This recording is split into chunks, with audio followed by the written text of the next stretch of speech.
দেবলীনার সমস্ত কুকীর্তি ফাঁস হয়ে যেতেই ঈশানের সঙ্গে দেবলীনার বিয়ে ভেঙে দিল ইন্দ্রাণী। হ্যাঁ বন্ধুরা, এমনটাই দেখা যাবে, তাই সম্পূর্ণ জানতে ভিডিওটিতে লাইক দিয়ে চ্যানেলটি সাবস্ক্রাইব করে দেখতে থাকুন। গল্পের শুরুতে দেখা যাবে আয়ুষ কুসুমকে বলে, কুসুম এবার একটু বসো না। তখন কুসুম বলে, না ছোট সাহেব, আমার বসলে পা ব্যথা করবে। আর আপনি জানতে চাইলেন না যে দেবী মাকে আমি কতটা ভালোবাসি? জানবেন তো, জেনে যান। আমি দেবী মাকে অনেক ভালোবাসি, পাহাড় সমান দেবী মাকে ভালোবাসি। দেবীমা যদি আমাকে পাহাড়ে উঠতে বলে আমি পাহাড়ে উঠবো। তখন আয়ুষ মনে মনে বলে, কুসুম মাকে এতটা ভালোবাসে? তখন কুসুম বলে, জানেন তো, আর দেবীমা যা কিছু বলবে আমি সব কিছু শুনতে রাজি আছি, আর দেবীমার জন্য আমি আমার জীবনও দিতে রাজি আছি। তখন এই কথা শুনে আয়ুষ বলে, হ্যাঁ হ্যাঁ বুঝতে পেরেছি কুসুম, এবার একটু শান্ত হও না, এবার একটু বসো। তখন কুসুম বলে, না, এখন আমি আকাশে উড়বো। এই বলে খাটের উপরে উঠে দুই হাত ছড়িয়ে তারপরে বলতে থাকে, আমি আকাশে উড়বো, ডানা মেলে উড়বো। তখন আয়ুষ কুসুমকে থামানোর চেষ্টা করে। ওইদিকে ইন্দ্রাণী ঈশানকে বলে, আচ্ছা কুসুমকে কে কি খাইয়ে দিয়েছে বলতো? কে কি খাইয়েছে? মেয়েটা এরকম করলো কেন? তখনই আয়ুষের বাবা বলে, আচ্ছা ইন্দ্রাণী, যা হয়েছে তো হয়ে গেছে, কুসুম তো ব্যাপারটা হ্যান্ডেল করে নিয়েছে, এবার ছাড়ো না, এটা নিয়ে কাটাছেড়া করার দরকার নেই। তখন ইন্দ্রাণী বলে, না, এই কথা একদম বলবে না। মেয়েটা মেয়েটা যা করেছে ও তো নিজের ইচ্ছেতে করেনি। হ্যাঁ ঠিক আছে, ও সবার মুখ বন্ধ করে দিয়েছে, কিন্তু ওকে কে কি খাইয়ে দিয়েছে সেটা তো আমাকে জানতেই হবে। তখনই কাকিমণি মনে মনে বলে, না না, সবকিছুতে আমি ফেসে যাওয়ার আগে ব্যাপারটা হ্যান্ডেল করে নেই। তখনই কাকিমণি বলে, আসলে দিদি, ওই হয়তো বা কোনো একটা গন্ডগোল করেছে। গ্রামের মেয়ে তো, এত আলো এত কিছু দেখে হয়তো সামলাতে পারেনি, তাই কিছু একটা করে ফেলেছে। তখনই শঙ্কর বলে, না না, আমার মেয়ে ওরকম নয়, আমার মেয়ে কখনো এসব খায়নি। তখনই ছোট কাকিমণি বলে, দূর ছাড়ুন তো, গ্রামের মেয়েরা আর ছেলেরা হরদমই তো এসব খায়। তখন ইন্দ্রাণী বলে, না ছোট, আমি মানুষ চিনতে কখনো ভুল করিনি, আর গায়ের লোক বলে এসব খায় তোকে কে বলেছে? কুসুম কখনো এরকম কাজ করতে পারে না। আর তাছাড়া শঙ্করকে আমি বহু বছর ধরে চিনি। শঙ্কর তার ছেলে মেয়েদেরকে কিভাবে মানুষ করেছে সেটা আমি অনেকবার দেখেছি, অনেকবার প্রমাণও পেয়েছি। কুসুম এরকম কাজ কোনোদিনও করতে পারে না। কেউ ইচ্ছে করে এই কাজটা করেছে, সে শুধুমাত্র কুসুমকে অপদস্থ করার জন্য যে এই কাজটা করেছে তা কিন্তু নয়। আমাদের এই বাড়ির সম্মানও ধুলে মিশিয়ে দিতে চেয়েছে, আমাদের সম্মানও যাতে চলে যায় সেই জন্য কুসুমকে ইচ্ছে করে এই কাজটা করেছে। কুসুমকে কিছু একটা খাইয়ে দিয়েছে, সেটা তো এবার বের করতে হবে। তখনই কাকিমণি কপাল কুঁচ করে দাঁড়িয়ে থাকে, তখন ভয় পেতে থাকে। তারপর ইন্দ্রাণী বলে, কি ব্যাপার ছোট, তোর কপাল এমন কুঁচকে গেল কি করে? তখন কাকিমণি বলে, কোথায়, না তো দিদি, না তো। তখন ইন্দ্রাণী বলে, এটা তো আমি খুঁজে বের করবই। তারপরে ইন্দ্রাণী বলে, আচ্ছা আয়ুষ কোথায়? তখন ঈশান বলে, আছে, আমি এখনই ফোন করছি দাভাইকে। তারপর ইন্দ্রাণী চলে গেলে ওইদিকে দীপালি আয়ুষকে ফোন করে। ওইদিকে আয়ুষ কুসুমকে বলে, আচ্ছা কুসুম, এবার নেমে এসো না, না হলে পড়ে যাবে তো। তখন কুসুম বলে, আচ্ছা আমি না এখন লাফ দেবো। তখন আয়ুষ বলে, ঠিক আছে তুমি লাফ দাও, আমি তোমাকে ধরে নেব। তখন কুসুম বলে, সত্যি ছোট সাহেব, আপনি আমাকে ধরে নেবেন? তখনই আয়ুষ বলে, হ্যাঁ আমি ধরে নেব। তখন কুসুম লাফ দিলেই আয়ুষ কুসুমকে কোলে নিয়ে নেয়, আর কুসুম হাসতে থাকে। তখন আয়ুষ কুসুমের দিকে অবাক দৃষ্টিতে তাকিয়ে থাকে। তখনই আয়ুষ বলে, এবার কুসুম নেমে যাও না। তখন কুসুম আবারও খাটের উপরে উঠে পড়ে। আর আয়ুষ বলে, আবারও খাটের উপরে উঠে পড়লে? এদিকে কুসুম তারপরে আয়ুষকে বলে যে, ছোট সাহেব, আপনার গাল দুটো কত নরম, এ বলে গাল টানতে থাকে। তখন ঘন্টু সেখানে চলে আসে, আর এসে বলে, দিদি এগুলো তুই কি করছিস? ছাড় না, ছোট সাহেবের গাল ছাড়। তারপরে দেখা যাবে দীপালি ফোন করে আয়ুষকে। তখন আয়ুষ ফোন ধরে বলে, হ্যাঁ দীপালি আন্টি বলুন। তখন দীপালি বলে, তোমাকে তোমার মা খুঁজছে, আসতে বলছে। তখন আয়ুষ বলে, হ্যাঁ হ্যাঁ আমি আসছি। এই বলে আয়ুষ চলে যেতে লাগলেই কুসুম আয়ুষের হাতটা টেনে ধরে আর বলে, ছোট সাহেব, আপনাকে কি কেউ বলেছে কখনো যে আপনি হিরোর মতো দেখতে? তখন তাইও সেই কথা শুনে তাকিয়ে থাকে কুসুমের দিকে। তখন কুসুম বলে, হ্যাঁ আপনি না হেব্বি দেখতে। তারপরে আয়ুষ বলে, আচ্ছা ঘন্টু, তুমি কুসুমকে সামলাও, আমি আসছি। এই বলে সেখান থেকে চলে যায় আয়ুষ। আর এইদিকে শঙ্করও কুসুমকে সামলানোর চেষ্টা করে। তারপরে দেখা যাবে ইন্দ্রাণী ইন্দ্রাণী সাংবাদিকদের কথাগুলো ভাবতে থাকে যে বাড়ির একজন কাজের মেয়ে, সে কি করে নাম দিল? এবারে কারোই তো নাম দেওয়ার পারমিশন নেই। তখন আয়ুষের বাবা এসে ইন্দ্রাণীকে বলে, ইন্দ্রাণী কি ভাবছো তুমি? তখন ইন্দ্রাণী বলে, সাংবাদিকদের কথাগুলো ভাবছিলাম, তারা তো ভুল কিছু বলেনি।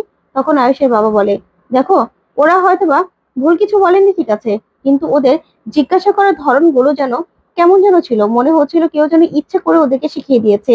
তখন ইন্দ্রাণী বলে, ঠিকই তো আমাদের এই বাড়ি থেকে রাজ কারোরই নাম দেওয়ার কথা নয়। আর আমরা যখন নামের লিস্টটা দেখেছিলাম তখন তো সেখানে কুসুমের নাম ছিল না। তাহলে কুসুমের নাম সে প্রতিযোগিতায় কি করে আসলো? তখন আয়ুষের বাবা বলে, নিশ্চয়ই কেউ ইচ্ছে করে দিয়ে দিয়েছে। আমিও তো যখনই উপস্থাপিকা কুসুমের নাম বলল তখন তো আমি অবাক হয়ে গেছি। তার কাছে যে নামের লিস্টটা গেছে সেটা তো হয়তো বা কুসুমের নাম ছিল। তখন ইন্দ্রাণী বলে, সেটাই তো, কিন্তু সেখানে কুসুমের নামটা কে দিল সেটা তো বুঝতে পারছি না। তখন ঈশান সেখানে আসে আর মনে মনে বলে, মা, তোমাকে যদি এখন আমি বলি না দেবলীনার নামটা, তুমি কোনোদিনও আমার কথা বিশ্বাস করবে না। তাই এখন আমি বলবো না আমি। তারপরে আয়ুষ সেখানে আসে, এসেই বলে, মা, তুমি চিন্তা করো না, এই সব কিছুর পিছনে কে আছে, কে এই সবকিছু করেছে সেটা আমি তোমার কাছে কালকে প্রমাণ করে দিব। তখন ইন্দ্রাণী বলে, ঠিক আছে, কালকে প্রমাণ করবে, কিন্তু তার আগে আমি ঈশান আর দেবলীনার বিয়ের ডেটটা ফিক্সড করতে চাই। কালকে ঠাকুরমশাইকে আসতে বলেছি, কালকে ওদের বিয়ের ডেটটা আমি জানিয়ে দেবো। তুমি একটু দেবলীনাকে ফোন করে আসতে বলে দিও। তখন আয়ুষ বলে, ঠিক আছে। তখন ইন্দ্রাণী সেখান থেকে চলে গেলে ঈশান বলে, তা ভাই কি করবো বলতো, আমি তো মেয়েটাকে একদম বিয়ে করতে চাই না। তখন আয়ুষ বলে, তুই চিন্তা করিস না, যে কোনো একটা ব্যবস্থা ঠিক হয়ে যাবে। তার আগে আমি দেখ না দেবলীনার মুখোশটা কি করে খুলে দেই।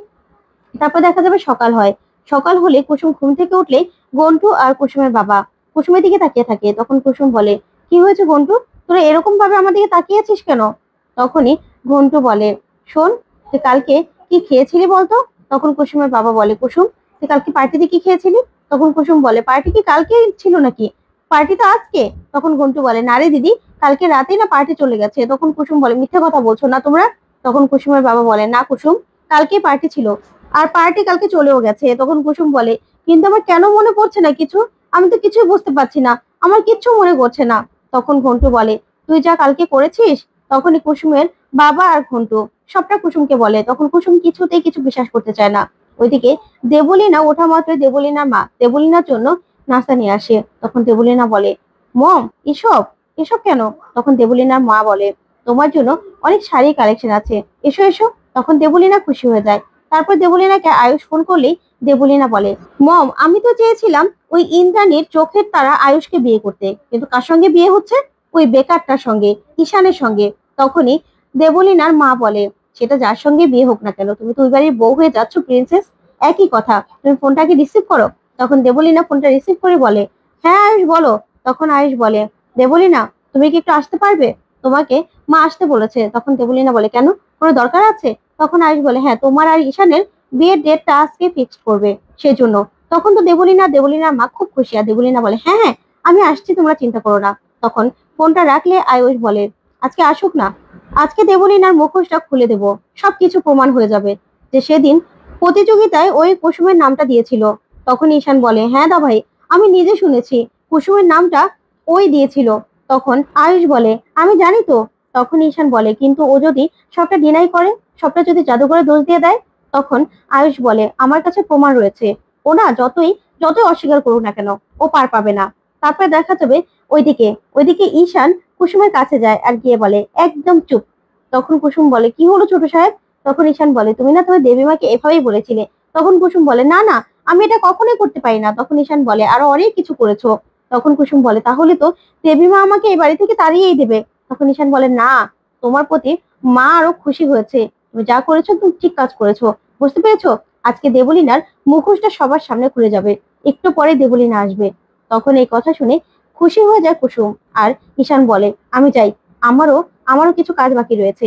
এই বলে ঈশান চলে গেলে কুসুম বলে, ঠাকুর তুমি দেখো, ঈশান স্যারের সব মনের আশার জন্য পূরণ হয়, আর ওই দেবলীনা ম্যাডামের সব কুকীর্তি যেন ফাঁস হয়ে যায়। দেবলীনা ম্যাডামের সঙ্গে যেন ঈশান দাদা বাবুর কিছুতেই বিয়ে না হয়। তুমি দেখো, আজকে যেন সবকিছুর সবকিছু ভালো হয়, তুমি দেখো। এই বলে কুসুম প্রার্থনা করতে থাকে। তারপরে দেখা যাবে দেবলীনা ওর মাকে নিয়ে গাঙ্গুলি বাড়িতে আসে। তখনই আয়ুষের কাছে সবটা শুনে ইন্দ্রাণী দেবলীনাকে চেপে ধরে আর বলে, দেবলীনা, তুমি সেদিন কুসুমের নামটা প্রতিযোগিতা দিয়েছিলে? তখন তো দেবলীনা চমকে যায়। তখন ইন্দ্রাণী বলে, আমার ছেলের সঙ্গে তোমার কিছুতে বিয়ে আমি দেব না। তো বন্ধুরা